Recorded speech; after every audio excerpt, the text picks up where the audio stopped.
তোরা কি ভালো রে। শোভন, তার সাথে শোভনকে গুণ করলে কি হবে? দুটো শোভন। তাহলে যোগ করলে কি হবে? আমি বললাম তাহলে গুণ করলে কি হবে? আমি তো গুণ মানে 5 × 5, 5 স্কোয়ার মানে কিন্তু 5 পাওয়ার 0 মানেও 1, ঘোড়া টু দি পাওয়ার 0 মানে 1, 2 টু দি পাওয়ার 0 মানেও 1, শুধু 0 টু দি পাওয়ার 0 মানে পাওয়া তো ছেড়ে দে, পাত্তাই দেবো না। ব্যাস, সিধি বাত, নো বকওয়াস। মানে আমি বলছি এটা আমার প্রথম অনুসিদ্ধান্ত।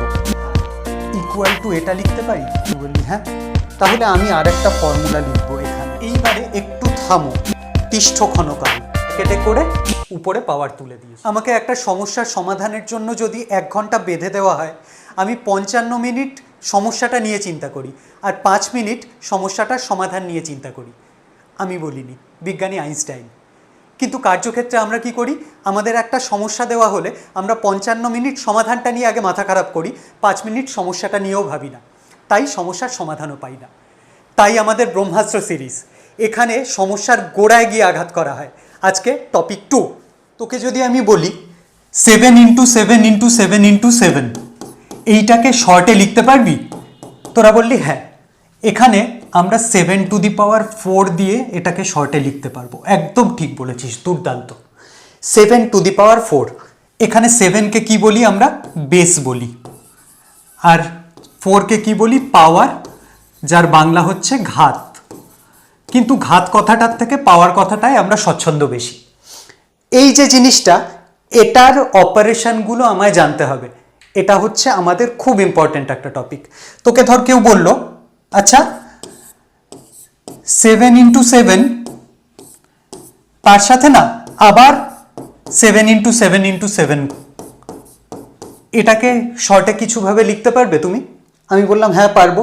7 × 7, সেটা মানে হচ্ছে 7 স্কোয়ার, তার সাথে ইনটু আছে কে? 7 × 7 × 7, 7 কিউব। তুই ভেবে দেখ, এখানে 2টো 7 গুণ আছে, তার সাথে আবার গুণই আছে আবার 3টে 7, সব মিলিয়ে কটা 7 গুণ আছে? তুই বললি 1 2 3 4 5। তাহলে আমি সব মিলিয়ে এটাকে 7 টু দি পাওয়ার 5 লিখতে পারবো? তুই বললি হ্যাঁ। অর্থাৎ আমার বক্তব্য হচ্ছে সেম বেস, পাওয়ার আলাদা, তাদের যদি গুণ দেয় আমি যোগ করে দেব, ব্যাস। তুই বললি 7 দিয়ে এটা হলো, কিন্তু এরকম অঙ্ক তো আমরা চট করে দেখি না। দেখিস না, এইটা দেখিস, দেখ তো। তোকে যদি কেউ বলে x² × x³, তখন কি হবে? তখন তোরা একটু ভয় পেয়ে যাস, কারণ এক্সের চেহারাটা মুখোশ পড়া। এক্সের ভেতরে যে কি আছে আমরা জানি না। এক্স কিচ্ছু না, কোনো একটা নাম্বার, তাই ওকে অতটা পাত্তা দিবি না। x² × x³, তার মানে এখানে 2টো x গুণ আছে x² এর মধ্যে, আর এখানে 3টে x গুণ আছে x³ এর মধ্যে। আলটিমেটলি কটা x গুণ আছে পরপর? তুই বললি 1 2 3 4 5, x টু দি পাওয়ার 5, হ্যাঁ কি না? তুই বললি হ্যাঁ। তাহলে এটা থেকে আমাদের প্রথম যে সিদ্ধান্ত সেটা লিখে ফেল। তোকে যদি কেউ কখনো বলে x two the power a × x two the power b, সেটার উত্তর কত হবে? তুই বললি x এর a প্লাস b পাওয়ার, মানে x two the power a plus b। এখানে দেখ 2 ছিল 3 ছিল, যোগ করে 5 হয়েছে। এখানেও x এর টু দি পাওয়ারে 2 ছিল 3 ছিল, যোগ করে 5 হয়েছে। তাহলে এখানে a ছিল b ছিল, যোগ করে x two the power a plus b হবে। এইটা আমার প্রথম অনুসিদ্ধান্ত। আমি এতক্ষণ বকবক করছি কোন টপিক নিয়ে, এতক্ষণে রিভিল করব।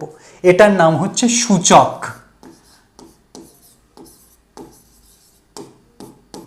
ইংরেজিতে ইন্ডিসেস। এইটা আয়ত্ত করে নাও, অঙ্ক তোমার। নেক্সট, গুণ তো হলো। এবারে যদি আমি বলি তোকে, আচ্ছা 5 টু দি পাওয়ার 3, তাকে 5 টু দি পাওয়ার 2 দিয়ে ভাগ কর, তাহলে কি হবে? তুই বললি 5 টু দি পাওয়ার 3 মানে 5 গুণ 5 গুণ 5, আর 5 স্কোয়ার মানে 5 গুণ 5। তাহলে আমি তো আরাম করে কাটবো, এই 5 দিয়ে এই 5, এই 5 দিয়ে এই 5, তাহলে আমার রইল বাকি 5। একদম ঠিক। অর্থাৎ তুই এখানে 3টে 5 পেয়েছিলি, নিচে 2টো 5 পেয়েছিলি, নিচের 2টো 5 উপরের 3টে 5-এর মধ্যে থেকে 2টোকে খেয়ে নিয়েছে। নিচে যতগুলো থাকবে উপরে ততগুলোই কাটাকাটি যাবে, তার মানে পড়ে থাকবে কটা? যতগুলো খাওয়া হয়নি ততগুলো একটা। তার মানে এটা অ্যাকচুয়ালি আমি পেলাম কি করে, 5-এর পাওয়ারে ছিল 3খানা, তার থেকে খাওয়া চলে গেছে 2খানা, রইল বাকি 1খানা, 5⁴ তাকেই তুই 5 লিখেছিস না? একদম তাই। তাহলে আমি এটা এক্স এর ফরম্যাটে যদি লিখি x⁴ বাই x⁴b, তাহলে কি হবে? তুই বলবি x⁴ এখানা ছিল, সেখান থেকে b খানা খাওয়া চলে যাবে, তাহলে a - b। এইটা হচ্ছে রুল নাম্বার 2। এইবারে একটু থামো, তিষ্ঠ ক্ষণকাল, এটা মাইকেলের কবিতা, ঠিক আছে? সাইকেল না মাইকেল, মাথায় রাখবি, ঠিক আছে? চল, এই যে দুটো আমি বক্স করলাম, এই বক্সের মধ্যে কি আছে? একটা হচ্ছে এইটা x⁴ into x⁴b equal to x⁴a+b। এইটা তখনই সত্যি হবে যখন সেম বেস থাকবে, অর্থাৎ একই জিনিসকে দুটো আলাদা আলাদা পাওয়ারে আমি অ্যাপিয়ার করাবো। এখানেও 7 ছিল, এখানেও 7 আছে। এবারে যদি আমি উল্টো কেস করি, ধরা যাক তোকে বললাম 5² তাকে 3² দিয়ে গুণ কর, তাহলে কি হবে? এখানে কিন্তু গল্প অন্য, খেলা ঘুরে গেল। কেন? কারণ এখানে 5 দুবার আছে, 3 দুবার আছে। আমি তখন এটাকে এরকম ভাবে বলতে পারি 5 গুণ 3 গুণ 5 গুণ 3। তো বললি হ্যাঁ, বলা যায়। গুণের সময় তো আমরা অদল বদল করতেই পারি, কোনো অসুবিধা নেই। তাহলে এটা কি লেখা যায়? তুই বললি একই জিনিস দুবার লেখাকে আমরা স্কোয়ার করা বলি, তার মানে এটা 5 × 3 তার হোল স্কোয়ার হয়ে গেল না? তুই বললি হ্যাঁ, ছিল 5² × 3² হয়ে গেল 5 × 3 তার হোল স্কোয়ার। অর্থাৎ এখানে আর একটা ফর্মুলা গজালো। কি সেই ফর্মুলা? আমি যদি তোকে বলি x⁴ a into y⁴ a, দুটোর তফাৎ বুঝবি। এখানে বেস দুটো সেম ছিল, এখানে x এখানে x, পাওয়ার আলাদা। এখানে বেসই আলাদা, পাওয়ারটা আবার সেম। সেক্ষেত্রে কি হবে? সেক্ষেত্রে আমার উত্তর হবে x ইন্টু y ব্র্যাকেট দিয়ে সেটার whole to the power a। এটার সাথে লেজুর আছে এটা, সেই জন্য এই দুটোকে তলায় তলায় লিখলাম। নেক্সট পেজে এরও একটা লেজুর আছে, x⁴a বাই x⁴b হলো x⁴a - b। কিন্তু তোকে যদি আবার কেউ এরকম বলে, আচ্ছা 7-এর কিউব তাকে 2-এর কিউব দিয়ে ভাগ করো, তুই বলবি 7 × 7 × 7 বাই 2 × 2 × 2। আমি বললাম এরকম করে লিখতে আমার ভাল লাগছে না, আমি কি এটাকে এরকম করে লিখতে পারি 7-এর 2 গুণ 7-এর 2 গুণ 7-এর 2? তুই বললি হ্যাঁ লিখুন, সরি 3 লিখে ফেলেছি।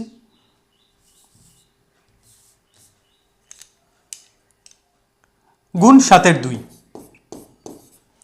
তুই বললি হ্যাঁ লিখুন, আপনার মর্জি হয়েছে লিখুন।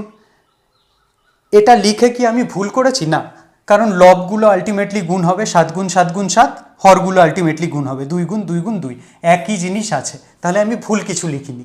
এইভাবে লিখলে আমার সুবিধে কি হলো? আমি দেখলাম 7-এর 2 3বার গুণ করা আছে, একে কি আমি লিখতে পারি 7/2 তার হোল কিউব? তুই বললি হ্যাঁ লেখা যায়।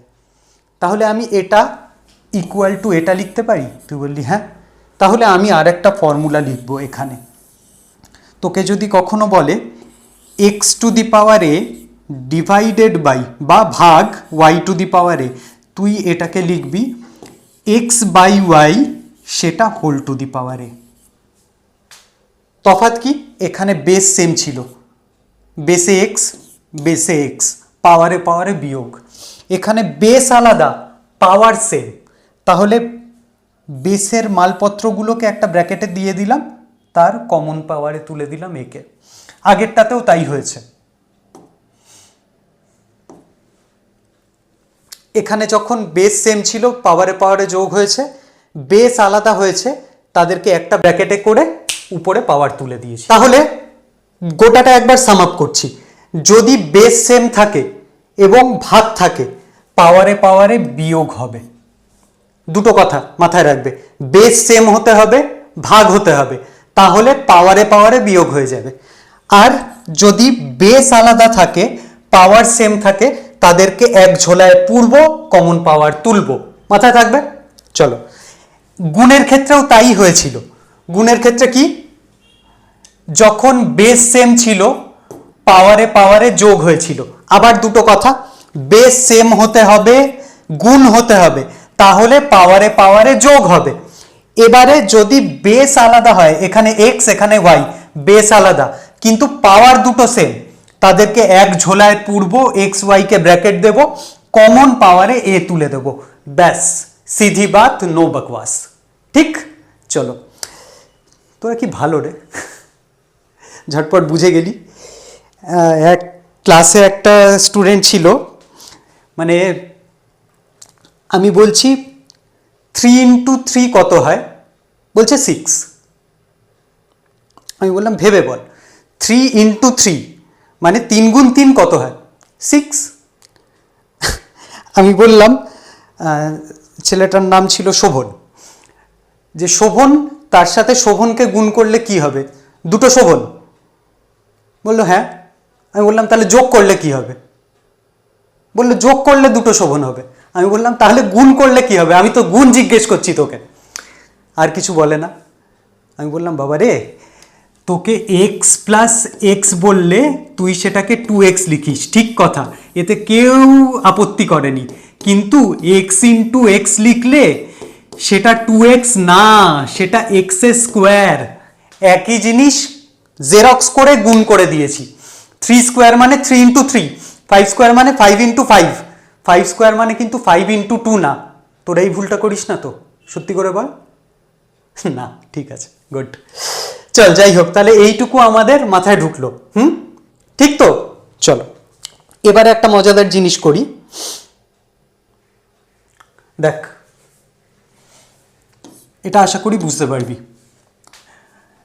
আমার খুব পছন্দের সংখ্যা হচ্ছে 9। তোকে বললাম 9 স্কোয়ার বাই 9 স্কোয়ার কি হবে রে? তুই বললি আমাদের কি পাগল পেয়েছেন স্যার, এটা তো কেটে যাবে, কেটে গিয়ে 1 হবে, দেখতে পাচ্ছেন না একই জিনিস আছে। বললাম ঠিক, একদম ঠিক। তাহলে এরকম দুম দুম করে কেটে দিবি আর 1 লিখবি। কিন্তু দুম দুম করে কাটলে হবে না, পেছনের কারণটা বলছি, তাই আমি এখানে লিখে রাখলাম। তাহলে আলটিমেটলি 9 স্কোয়ার বাই 9 স্কোয়ার তুই কেটে কুটে 1 করেছিস, ঠিক আছে, আমার কোনো বক্তব্য নেই। কিন্তু আমরা সবে সবে একটা ফর্মুলা শিখলাম, সেটাকে ইউজ করব না তা কি হয়? আমি বলেছিলাম কি, বেস সেম পাওয়ার সেম, দুটো আলাদা কেস। এখানে দেখ দুটো মিলে গেছে, বেসও সেম 9 9, পাওয়ারও সেম 2 2। আমি যে কোনো একটাকে ধরেই এগোতে পারি। যদি আমি ধরি বেস সেম, ভাগ আছে, তাহলে পাওয়ারে পাওয়ারে কি হয়? তুই বলি মাইনাস হয়, একটু আগে করেছি। আমি বললাম তাহলে তো 9 টু দি পাওয়ার 2 মাইনাস 2 হতে হয়, ঠিক লিখলাম? হ্যাঁ, ঠিক লিখলাম। 9 টু দি পাওয়ার 2 মাইনাস 2 মানে কি? 9 টু দি পাওয়ার 0। এটা আমরা নতুন শিখেছি, তাই এরকম কায়দা কানুন মেরে লিখলাম 9 টু দি পাওয়ার 0। অথচ যারা এই জিনিসটা জানে না, তারা সোজা কেটে কুটে 1 বসিয়ে দেবে। তাহলে কে ভুল করেছি? কেউ ভুল করিনি। তার মানে কি দাঁড়ালো, 9 টু দি পাওয়ার 0 উত্তর, 1ও উত্তর, অর্থাৎ 9 টু দি পাওয়ার 0ই 1। তুই বললি আরে এরম তো কিছু একটা দেখেছিলাম, 9 টু দি পাওয়ার 0 মানে 1। শুধু 9 টু দি পাওয়ার 0 মানে 1 না, হাতি টু দি পাওয়ার 0 মানেও 1, ঘোড়া টু দি পাওয়ার 0 মানে 1, তুই টু দি পাওয়ার 0 মানেও 1, শুধু 0 টু দি পাওয়ার 0 মানে 1 না। এটা বড় বড় করে লিখে রাখো, only 0 to the power 0 not equal to 1। এটা বড় আলোচনা আছে, পরে কোনো এক সময় করব, সময় নিয়ে। এখন হচ্ছে তুমি এইটা লিখবে, x to the power 0 equal to 1, মানে এক্স এর মাথায় 0 যদি চাপানো হয়, এক্স এর ভ্যালু যাই হোক না কেন, আমার রেজাল্ট আসবে 1। কেন? আরেকবার এইভাবে দেখে নি। তোকে যদি কেউ বলে x cube by x cube, তুই বলবি আমার নিয়ম অনুযায়ী এখানে x to the power 3 minus 3 হবে, বেস সেম পাওয়ার মাইনাস, তাহলে আমার রেজাল্ট হবে এক্স টু দি পাওয়ার 0। আমি বলবো না, x to the power 3, x to the power 3 কেটে 1 বানিয়ে দেয়, তার মানে x to the power 0 is equal to 1 হয়ে গেল। তার মানে কি, x to the power 0 equal to 1। y to the power 0 equal to 1, 17 to the power 0 equal to 1, সবাই to the power 0 equal to 1 except 0 to the power 0। এটা খালি খেয়াল রাখবি। আচ্ছা, এইটা যখন বুঝেই গেলাম, আর একটা জিনিস বুঝবো, তাহলেই আমার মোটামুটি একটা ধারণা তৈরি হয়ে যাবে।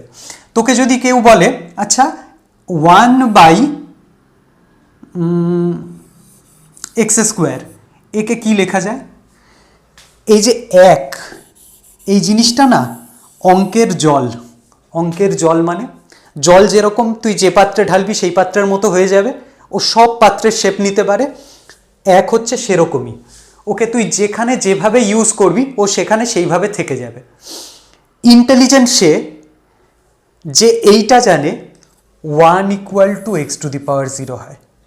আমি কিন্তু একটা কথা বারবার মেনশন করছি, x to the power 0 equal to 1 হয় এটা সবাই জানে, 1 equal to x to the power 0 হয় এটা ইন্টেলিজেন্টরা জানে। মানে কি, আমি যেখানে যেখানে 1 দেখব আমার ইচ্ছে মতো কাস্টমাইজ করব। আমার এখানে দরকার আছে 1, আমার ইচ্ছে হলো লিখবো 17 টু দি পাওয়ার 0। 1 একে আমার ইচ্ছে হচ্ছে 23 টু দি পাওয়ার 0 লিখবো। কখন কোনটা টু দি পাওয়ার 0 লিখবো এইটা ডিসিশন নেওয়াটা ইন্টেলিজেন্টের লক্ষণ। তাহলে দেখ, এখানে আমি দেখতে পাচ্ছি 1 আছে উপরে, নিচে আছে এক্স টু দি পাওয়ার 2, বেসে কে আছে এক্স। আমার ধান্দা কি, বেস যাতে সেম হয়ে যায়।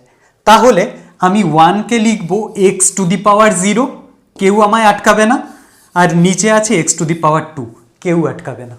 ঠিক কি না? তুই বললি হ্যাঁ, 1 ইকুয়াল টু তো এক্স টু দি পাওয়ার 0 আপনি এতক্ষণ ধরে বলেই যাচ্ছেন, তাহলে লিখেছেন, লিখুন। এতে কি হলো, আমি আরেক স্টেপ লিখতে উৎসাহ পেলাম। কি সেটা?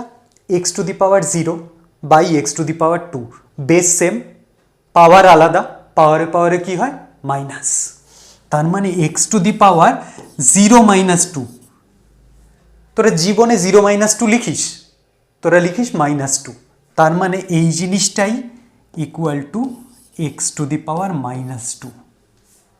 তাহলে আমি কি বোঝাতে চাইছি, 1/x² ছিল, এখানে x²টা তলায় ছিল, অর্থাৎ হরে ছিল।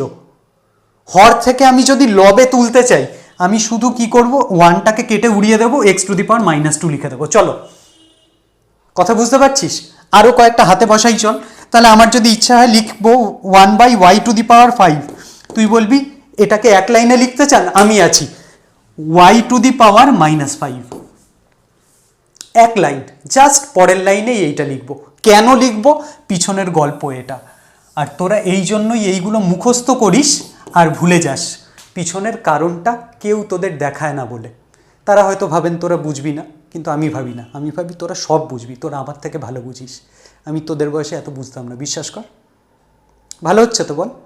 চল, তাহলে এখান থেকে কনক্লুশন কি, x to the power 0 equal to 1, y to the power 0 equal to 1, যে কোনো কিছু two the power 0 equal to 1, 0 to the power 0 equal to 1, তাই তো? না, সাবধান করেছি, 0 টু দি পাওয়ার 0 1 না। তাহলে আর একটা জিনিস, যদি 1/x² থাকে, x to the power -2, 1/y to the power 5, y to the power -5। তাহলে একটা জেনারেল ফর্মুলা লিখি, আমার হাত নিষ্পিস করছে। 1/x two the power n থাকলে তুই সেটাকে কি লিখবি? তুই বলবি x two the power -n। ব্যাস, আমাদের সার্ডস বা ইন্ডিসেস প্রায় শেষ। 4টে কনক্লুশন আমি বের করলাম, একবার ঝালিয়ে নিই।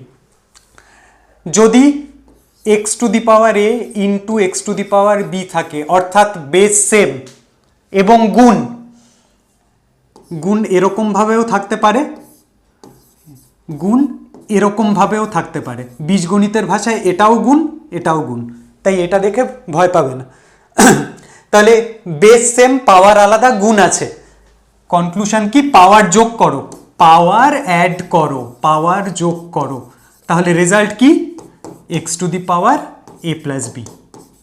ক্লিয়ার? এবারে ভাগ আছে, x to the power a ভাগ x to the power b. এটাকে আবার এইভাবে লিখতে হবে, x to the power a by x to the power b. Base same আছে, পাওয়ার আলাদা আছে, পাওয়ারে পাওয়ারে মাইনাস হবে, পাওয়ার বিয়োগ করব। ঠিক আছে, তাহলে x to the power a minus b হবে।